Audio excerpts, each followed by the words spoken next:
is Jessica. I'm going to take my mask off because my camera person is 6 feet away and I'm alone in the garden right now. So here I am at Whatcom Middle School.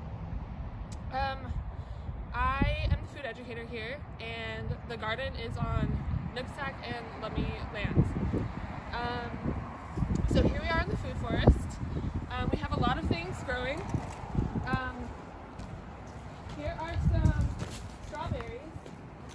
Right now it's winter, so we don't have any fruit on them, but in the spring and summer there'll be strawberries here. And we also have, it's called the food forest because we have a lot of other food that will be growing. So we have some grapes over here that will eventually grow over this trellis. And then we have a bunch of different trees. We have apple trees, all throughout this food forest. And soon it will be producing food. So here's our compost pile. We have a bunch of different piles that we flip once a month and turn over. So these piles are all in the process of getting turned. But then at the end, this was all this was all plant material, and now it's decomposed into compost, and finished compost looks like this. And whenever it's finished, we can add it to garden beds for nutrients for the soil.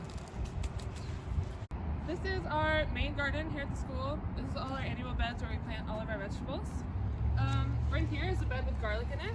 This was planted in October and it will be ready to harvest in July. There's actually another bed of garlic behind me right there. This bed is cover cropped. We planted some cover crop over the winter to protect the soil from weeds and to add nutrients to the soil whenever we turn the cover crop in the soil later. This is also a cover crop bed right here, and we put tarps over this bed to protect the soil from weeds, and this is the beds that are going to be first getting planted in the spring. So we'll be putting our first crops here because we're keeping the soil protected from rain and also from weeds. So here's our hoop house. This is where we are growing some greens, and we also have some beds that are ready to get planted in. This hoop house is nice because it keeps everything, it's warmer in here than it is outside. So during the winter we were able to grow things while it was too cold outside, and this is also where we will be starting our starts to eventually transplant out in the garden. So here's an example of that. We have some bok choy growing right here, little starts that eventually will grow into bigger plants, and then we'll be able to transplant into other gardens. So these starts are growing for all the other school gardens and also this school garden.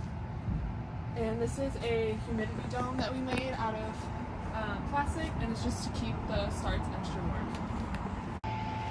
Thank you for joining me in the garden today, and I can't wait to see folks here in the spring.